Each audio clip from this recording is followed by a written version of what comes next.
Film की शुरुआत में हम देखते हैं कि देव बस में चढ़ता है और फिल्म की हीरोइन भी उसी बस में चढ़ती है, जिसका नाम नंदा है। दोनों एक ही जगह की टिकट लेते हैं। बस से उतरते ही देव नंदा के पीछे पीछे चलने लगता है, जिस पर नंदा उससे पूछती है कि आप मेरा पीछा क्यों कर रहे हैं? आप क्या मुझे अकेले समझ रहे हैं? तो देव उससे कहता है कि देवी जी, मैं आपका पीछा नहीं कर रहा हूँ। तभी वहाँ पर मिसेस पिंटो और मिस्टर पिंटो आते हैं और देव उनसे कहता है कि जी मैं यहीं पर रहता हूँ। मिस्टर पिंटो नंदा से कहते हैं कि देव यहीं पर रहता है और वो कल ही आया है, जिस पर नंदा कुछ नहीं कहती और वो स्वीट होम के अंदर जाती है। तब देव कहता है कि रुकिए, पहले मैं जाऊंगा, नहीं तो आप कहेंगे कि मैं लगातार आपका पीछा कर रहा हूँ। अगले सीन में हम देखते हैं कि देव और नंदा बस स्टॉप पर खड़े होते हैं। देव नंदा से पूछता है कि आप कहाँ काम करती हैं? तो नंदा कहती है कि मैं गॉटिजन वॉइस में काम करती हूँ। तब देव कहता है कि फिर तो मैं आपका पड़ोसी हुआ, क्योंकि मैं मैरी म्यूजिकल स्टोर में सेल्समैन का काम करता हूँ।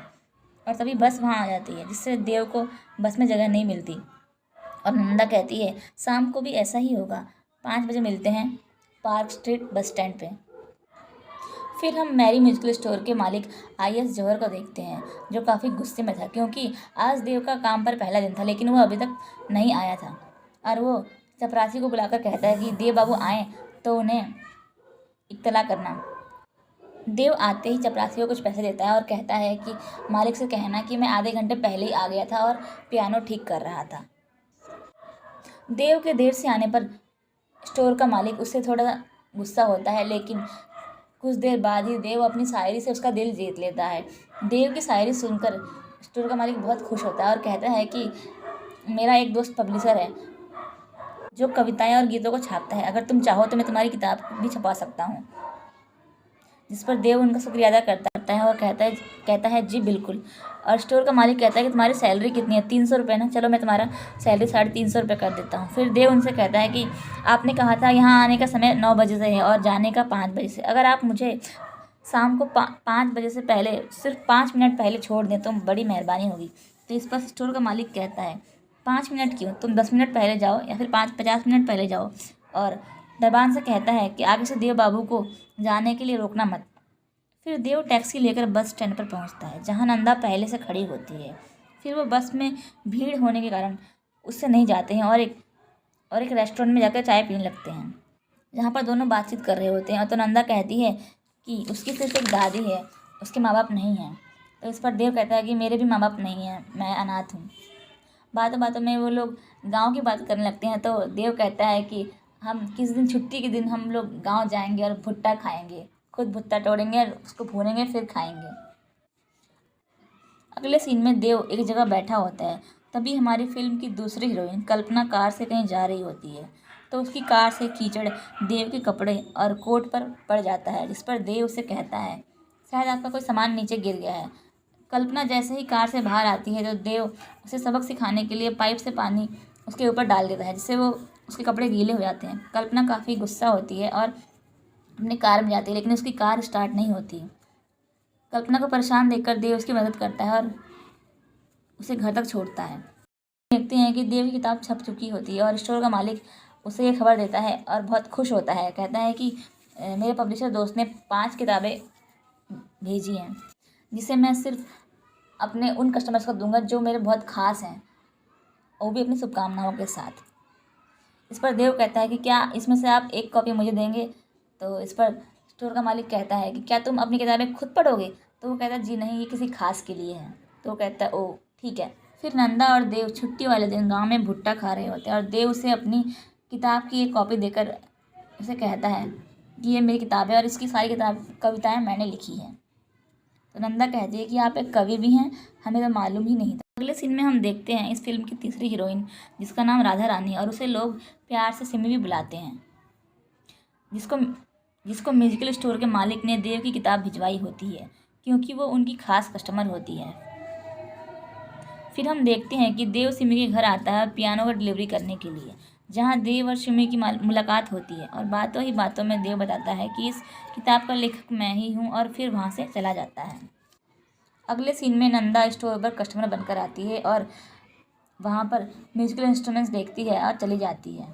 फिर शाम को हम देखते हैं कि कल्पना भी बाहर अपनी गाड़ी में देव का इंतज़ार कर रही होती है और स्टोर के बंद होते ही वो देव को अपने साथ ले जाती है और उसे एक नया कोट देती है, क्योंकि पिछली मुलाकात में उसकी वजह से देव का कोट खराब हो गया था।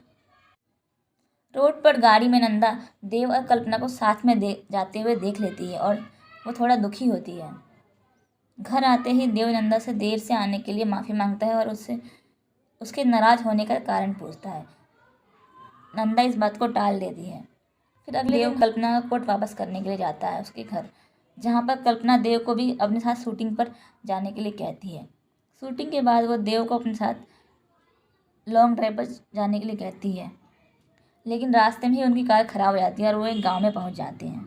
फिर यहाँ पर इस मूवी का एक और गाना आता है। अगले दिन म्यूजिकल स्टोर का मालिक देव को राधा रानी के फ़ोन के बारे में बताता है कि उसका फ़ोन आया था और वो तुम्हें पाता है कि राधा रानी एक बहुत बड़ी हस्ती है, वो जिसे चाहे उसे आसमान की बुलंदियों में पहुंचा दे और जिसे चाहे वो गिरा दे। तो जिस पर देव कहता है कि मैं तो राधा रानी को जानता तक नहीं हूँ।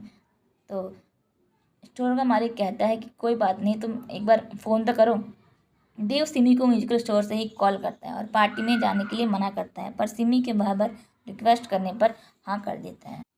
सिमी देव को पार्टी में कई नामचीन हस्तियों से मिलवाती है और वहाँ पर फिल्म स्टार कल्पना भी होती है। पार्टी में सभी देव की बहुत तारीफ़ करते हैं और उसकी किताब की भी। पार्टी में देव को उसकी किताब का एक गाना गाने के लिए कहते हैं और इस फिल्म का सबसे फेमस गाना आता है, ख्वाब हो तुम या कोई हकीकत, कौन हो तुम बतलाओ ना। सभी उस गाने पर खूब झूम जाते हैं और कल्पना उस गाने पर डांस भी करती है। पार्टी के बाद जब देव घर आता है तो वो नंदा से कहता है कि तुम नाराज़ तो नहीं हो कि मैं तुम्हें वक्त नहीं दे पा रहा हूँ, कल से तुम मेरे साथ पार्टी में चलो। लेकिन नंदा कहती है कि आपका नाम हो, इससे बढ़कर मेरे लिए क्या खुशी की बात होगी, मुझे इससे कोई दिक्कत नहीं है। कई दिनों तक देव ऐसे ही पार्टियों में जाता रहता है और एक दिन वो खूब शराब पीकर आता है और वो ठीक से चल भी नहीं पाता है। तभी अगले दिन सुबह देव नंदा से कहता है कि मेरे बॉस से कह देना कि मेरी तबीयत ख़राब है, मुझे थोड़ा बुखार है और मैं काम पर नहीं आ पाऊँगा। इस पर नंदा उससे बहुत गुस्सा होती है और कहती है कि देव, मैं तंग आ गई तुम्हारे रोज़ रोज़ के बहाने से और ये झूठ बोलकर कि तुम बीमार हो। आखिर कब तक ऐसे चलेगा और तुम कब तक ऐसे झूठ बोलोगे। देव अपने इस रवैये के लिए माफ़ी मांगता है और उससे कहता है कि आगे से वो शराब नहीं पिएगा और कोशिश करेगा कि अगर वो घर ना आए तो तुम्हें फ़ोन कर देगा। उसके बाद नंदा उसे माफ़ कर देती है और वो दोनों साथ में एक अच्छा वक्त बिताते हैं और वो एक खेत में बैठे होते हैं जहाँ भुट्टा खाते हुए बात करते हैं और इस पर देव उससे अपने प्यार का इजहार करता है। फिर हम देखते हैं कि देव की किताब आपके गीत की खूब बिक्री होती है और वो उसी की कामयाबी में डूबा होता है और सिमी के साथ काफ़ी अच्छा वक्त बिताता है।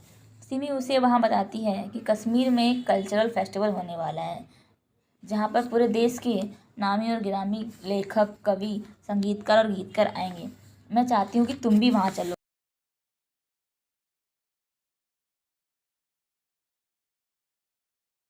क्योंकि ये शो ऑल इंडिया रेडियो पर आएगा और अखबारों में भी छपेगा, जिससे तुम्हारा बहुत नाम होगा और तुम बहुत मशहूर हो जाओगे।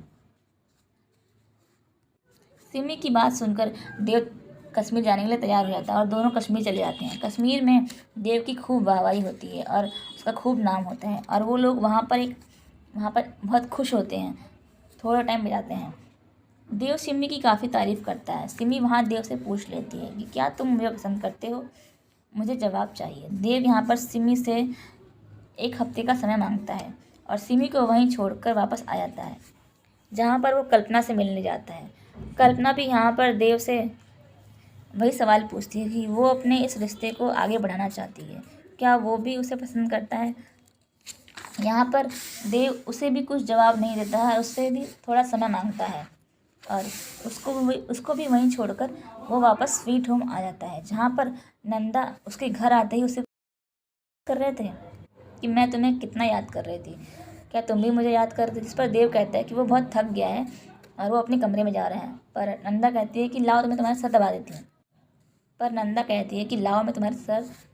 हूँ। जिस पर देव कहता है कि तुम अपने कमरे में जाओ और उसमें बहुत गुस्सा करता है, जिस पर नंदा अपने कमरे में आकर अपना सामान बांधने लगती है और देव उसके पीछे पीछे आता है और कहता है कि तुम ये क्या कर रही हो। तो वो कहती है कि वो कल सुबह की गाड़ी से गाँव जा रही है, अब वो यहाँ पर नहीं रहना चाहती है। तो वो उसे पूछता है कि तुम गाँव क्यों जा रही हो। तो कहती है कि मैं मेरा यहाँ पे है ही क्या जो मैं यहाँ पर रुकूँगी और मैं यहाँ पर नहीं रहना चाहती हूँ। वो कहती है अब बहुत हो गया, तुम अपने आप को धोखा दे रहे हो देव।